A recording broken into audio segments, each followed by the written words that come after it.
dari arah yang lain. Karena tugas kita hanyalah berusaha untuk menjadi lebih baik, dan yang memberikan hidayah adalah Allah Azza wa Jalla. Sebagaimana Rasulullah sallallahu alaihi wasallam bersabda, "Wallahi laulallahu mahtadaina wala tasaddaqna wala sallaina." Yang artinya, jika bukan karena Allah, kita tidak bisa mendapatkan hidayah, kita tidak bisa bersedekah, dan tidak bisa melaksanakan sholat. Nah ini, maka kemudahan kita dalam bersedekah,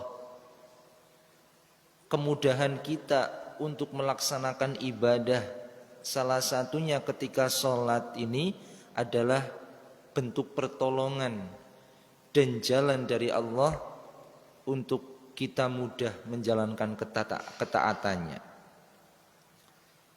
Mudahnya Pak, ketika ada muazzin yang menyampaikan hayya 'alas shalah, ya, maka jawabannya bukan hayya 'alas shalah, la haula wala quwwata illa billah.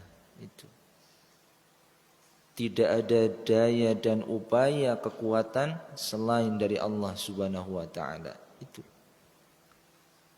ketika muazzin mengucapkan asyhadu an la ilaha illallah, maka kita disunahkan mengucapkan yang sama, asyhadu an la ilaha illallah.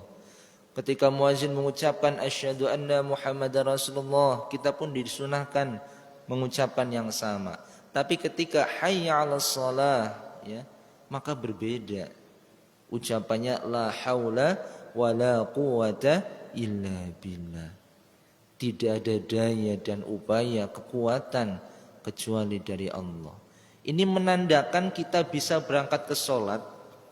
Ini menandakan kita bisa berangkat ke masjid untuk sholat. Bukan berarti kita ini kuat Pak, bukan berarti kita ini memang mampu, tapi karena digerakkan hatinya oleh Allah.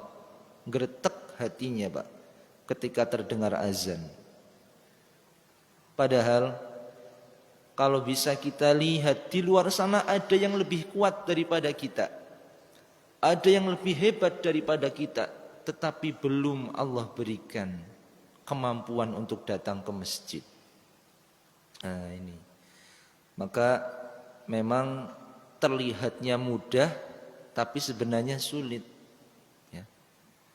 Dan biasanya jika keimanannya sedang turun, rasanya berat sekali untuk mengerjakan. Bapak Ibu yang dirahmati Allah Subhanahu wa taala, bahkan Rasulullah sallallahu alaihi wasallam, ya, juga menyampaikan, ya, terkait dari bentuk tanda-tanda kemunafikan yang bisa kita lihat, yaitu dalam hadis Nabi, inna asqala salati 'alal munafiqin salatul isya wa salatul fajr. Sesungguhnya salat yang paling berat bagi orang-orang munafik adalah salat subuh dan salat isya. Nah, salat subuh dan salat isya berat ini Bu. Salat subuh ini termasuk kategori salat yang butuh pengorbanan, butuh perjuangan.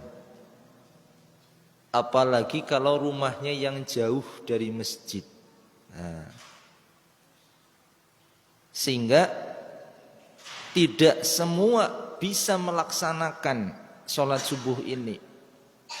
Tapi beruntunglah bagi bapak ibu yang sudah terbiasa untuk datang ke masjid melaksanakan salat subuh.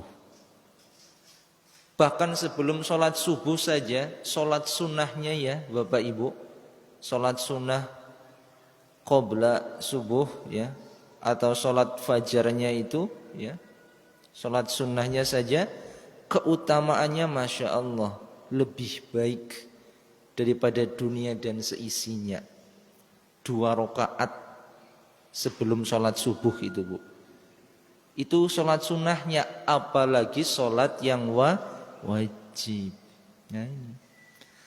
Sehingga memang terasa berat bagi orang-orang yang ada sifat kemunafikan untuk melaksanakan sholat subuh dan Aisyah. Nah ini, sholat subuh lagi ngantuk-ngantuknya, ketambah hujan. Nah, sudah pas azan mah kedengeran, adzan subuh kok. Nah, nembe adzan lah, urung komat. Ngeliyep, astagfirullah, jeneng wis jam 5. Nah, kadung tidur lagi. Nggih betul. Iya. Kemudian sholat Aisyah, sholat Isya sedang capek-capeknya kalau yang lagi pulang kerja, apalagi kalau pulangnya sore, ya. Biasanya udah tinggal leye-leye, tiduran, nonton TV, ngopi, medang. Nah ini berat juga ini, Pak. Ya. Sehingga beruntunglah Bapak Ibu yang senantiasa Allah mudahkan untuk terus melaksanakan sholat di masjid dengan berjamaah. Bapak Ibu yang dirahmati Allah Subhanahu wa ta'ala, ya. Sehingga nifak i'tiqadi ini, ya, adalah nifak yang besar. Ia menampakkan kepada orang lain sebagai orang muslim, tetapi dalam dirinya ada bentuk kekafiran atau ada bentuk keingkaran, tidak menjalankan apa yang diperintahkan oleh Allah. Kalau toh menjalankan, ia pun terasa berat, tidak penuh keikhlasan. Sebagaimana dalam Al-Quran disebutkan, Quran surat An-Nisa ayat 142. Wa idza qamu ila sholati qamu kusala yura'una an-nas wa la yadhkuruna Allah illa qalila. Kalau mereka sholat dengan rasa malas dan malas. Mereka hanya riya, ingin agar amalan mereka dilihat oleh manusia, dan mereka tidak mengingat Allah kecuali hanya sedikit. Nah ini, kalaupun mengerjakan sholat maka tidak dengan keikhlasan, dengan rasa malas, ya, ingin dilihat, ingin disanjung. Nah ini, maka hal yang seperti ini adalah perilaku orang-orang yang munafik. Nauzubillah min dalik. Semoga kita terhindar darinya. Bapak Ibu yang dirahmati Allah Subhanahu wa ta'ala, kemudian selanjutnya yaitu nifak asghar, kemunafikan yang kecil. Nifak asghar ini juga disebut dengan nifak amali, yaitu perilaku nifak yang berkaitan dengan amalan. Artinya hatinya beriman kepada Allah, tetapi amalannya tidak sesuai dengan hatinya.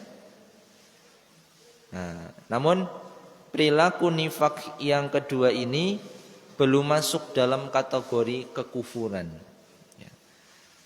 Karena yang ia lakukan itu masih dalam bentuk kategori yang kecil, belum sampai menyalahi keyakinannya. Nah, sehingga dalam hal ini Rasulullah sallallahu alaihi wasallam menyampaikan, ayatul munafik thalathun, idza haddasa kadzaba, wa idza wa'ada akhlafa, wa idza tumina khana. Nah, tanda-tanda munafik itu ada 3.